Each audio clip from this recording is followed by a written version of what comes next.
If you use these core desires as a guidance system, it's going to lead to more meaningful connections because you're operating from a place of authenticity and a sense of calm confidence in your decision making process. You're listening to Prospecting on Purpose, where we discuss all things prospecting, sales, business, and mindset. I'm your host, Sara Murray, a sales champion who's here to show you that you can be a shark in business and still lead with intentionality and authenticity. Tune in each week as we dive into methods to connect with clients, communicate with confidence, and close the deal.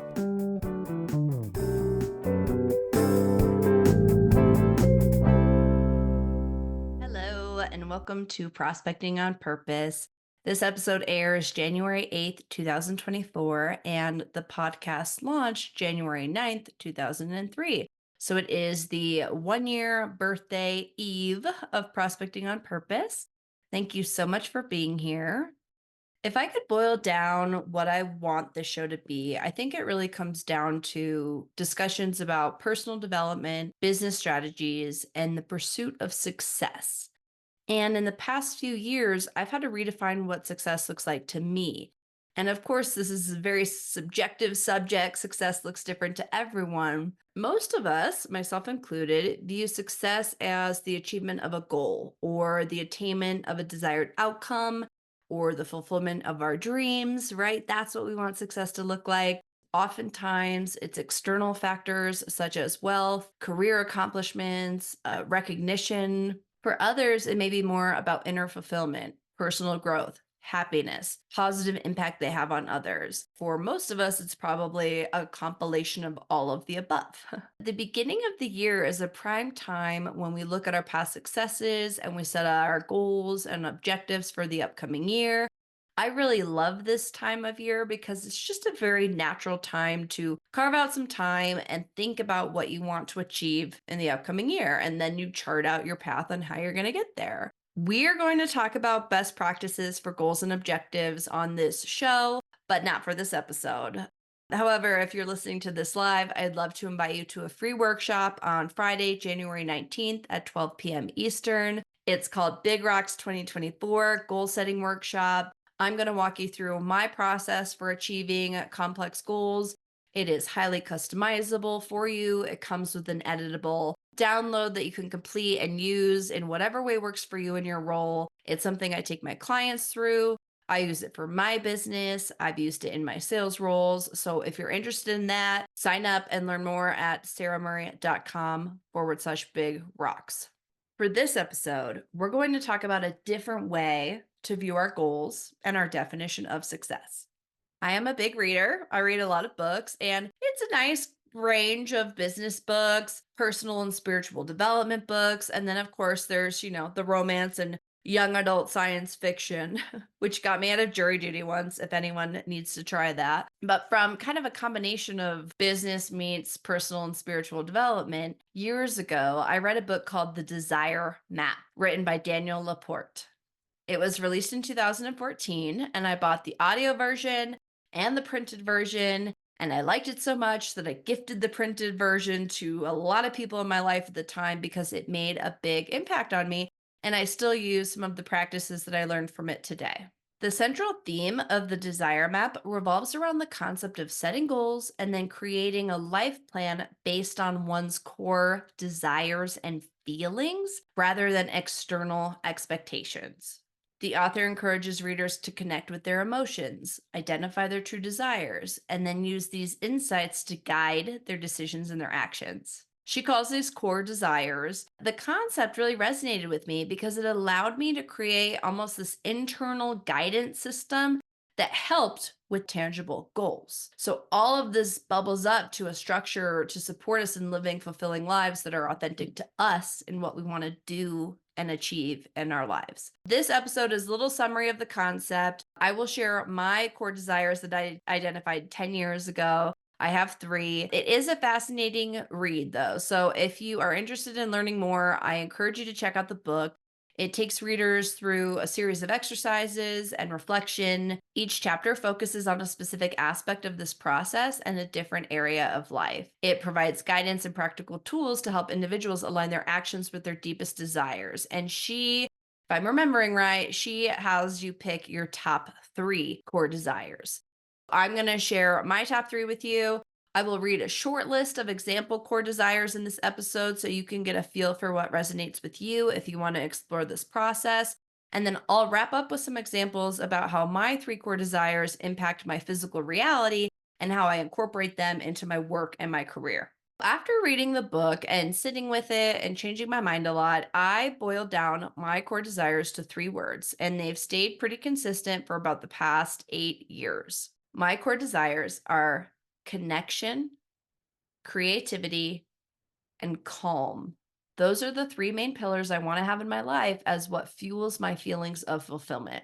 I love connecting with people. It brings me great joy. It energizes me. Creativity continues to stretch my brain. I think it's one of my greatest strengths, so it naturally became one of my greatest purposes.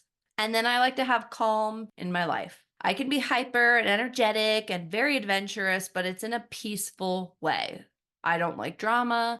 I'm fortunate enough to not have a lot of drama in my life, and I attribute that to making calm one of my core desires and setting the boundaries that facilitate a calm life. So those are my three: connection, creativity, and calm, which is very convenient. They all started with C's. You don't need to do that.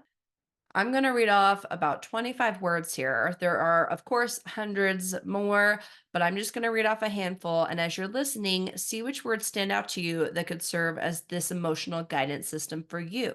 All right, here we go. Some example core desires: love, freedom, impact, connection, growth, contribution, adventure, recognition, creativity, mastery, security, family, wealth, health, power, happiness, independence, influence, purpose, joy, peace, wisdom, balance, passion, belonging, excitement, achievement, strength, knowledge, innovation, intimacy, spirituality, vitality, resilience, meaning, prosperity.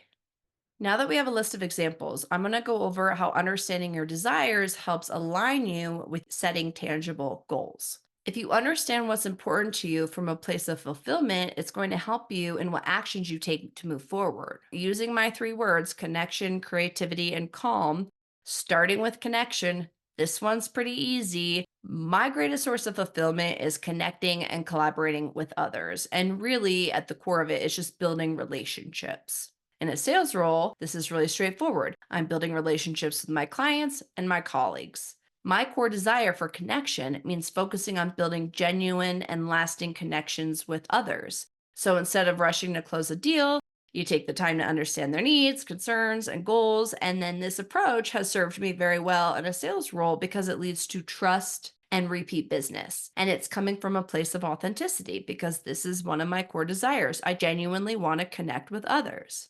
This has also helped me personalize my communication with others. Everyone we interact with has unique perspectives and preferences and communication styles. So, to honor my core desire for connection, and again, this is where this guidance system really comes in, I can tailor my communication to resonate with the other person. I can still do it in a way that's authentic to me, but in a way that creates a deeper connection with others because I'm connecting with them where they're at. It also helps me reach out to high profile prospects or individuals because I know my desire for connection is coming from a place of genuine interest. And then the sales and the business follow organically. Next, creativity has been one of my biggest strengths. Building on the ability to connect, and connecting is really asking questions and listening to answers. I've been able to find really creative solutions to problems. I'm able to try new things without knowing what the outcome would be because I usually can find a creative way through it. And sometimes it's a flop, but more often it leads to success or at least a learning from it. I've been able to execute creative networking events. I've been able to launch new products and sales assets. I can host one of the best virtual quarantine baby showers you've ever been to because I prioritize creativity as one of my core desires. And it's fun. I want a life and career that is fun and that energizes me. So when you're playing into your core desires, you're going to naturally get energy from that. And then the last example here, calm is a core desire that probably takes the most work because it's easy to get stressed about stuff. But now that I have the framework of calm being one of my core desires, it changes the way I approach stressful situations. One of the biggest lessons that I've had to learn in managing my stress is overcoming this idea of anticipatory anxiety. I had a couple of situations, probably right around the time I was learning the concept of core desires, and I made a couple of different mistakes. Not wild mistakes, but not little mistakes either. And I had to bring it up to my bosses because I needed their help in solving it. Each time I would stress myself out so much and I'd get so anxious about their responses. And then by the time I finally pulled off the band aid, almost without fail, probably 100% of the time, it ended up being so much more milder than what I had built up in my head. And I realized that all of the energy I was exerting, all of that anticipatory anxiety about situations didn't serve me. It didn't solve the problem. And it was never as big of a deal as I made it up in my head. So now when I feel those feelings, I look back on past experiences. I remember it's never as bad as it seems. I tell myself there's no time for AA. In this case, it stands for anticipatory anxiety. I have a small analogy here. If you have ever seen the movie Ghost with Demi Moore and Patrick Swayze, this is a spoiler alert, but the movie is 34 years old, so I'm hoping it's okay to share this. But at the end of the movie Ghost, there's these little shadow creatures or demons, and they come and they take the bad guys away. I think they take them to hell. And at that part in the movie, my parents would make me close my eyes and cover my eyes. And I got to tell you, what I was imagining in my head was horrifying. They were way worse than what the reality and the special effects from 1990 were capable of. And when I was finally allowed to watch the end of Ghost, I was so irritated that they were these just stupid little not scary blobs of dark shadow. So when prioritizing calm in my life, if I have that as my guardrail, then it helps me address stressful situations. And I usually just compare them to the stupid little shadow creatures at the end of Ghost, and I move on because I want a calm life. I don't know if that story helps anybody. We're getting a little bit deep into the Sara psyche for that one, but I hope it does. And on that note, I'm going to wrap up the personal examples there. But I hope that I illustrated with those, personal examples how the core desires serve as guardrails for approaching your life, your career, your decision making, your problem solving, and guide you internally as what's important to you.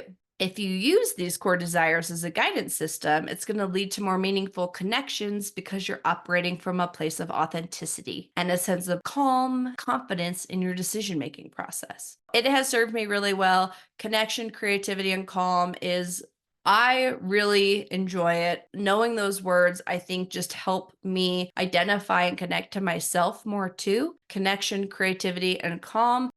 If you want to read the book, it's called The Desire Map by Danielle LaPorte. I'll link her website in the show notes. I really encourage you to maybe even look up a list of core desires. It's an easy Google search and start thinking about what are those types of goals is how you want to feel. And then that serves as your North Star. So the next solo episode, we will be talking about more strategic and tactical goal setting and really executing to get to where we want to go. But I love this concept of having those pieces of yourself as part of that. So this is laying the foundation for that next solo episode. Please attend my Big Rocks goal setting workshop on January 19th, 2024 at noon Eastern. You can register that for free at saramurray.com/big rocks. I'd love to have you join, invite a friend. We're going to get into much more tactical, much less emotional feelings, but it's all important. It all works together. Thank you so much for tuning in to another episode of Prospecting on Purpose, the podcast that prioritizes connection, creativity, and calm. Have a great rest of your day, and I'll see you next week. Thank you so much for listening to the Prospecting on Purpose podcast. If you loved what you heard today, subscribe to the podcast and please rate and leave a review.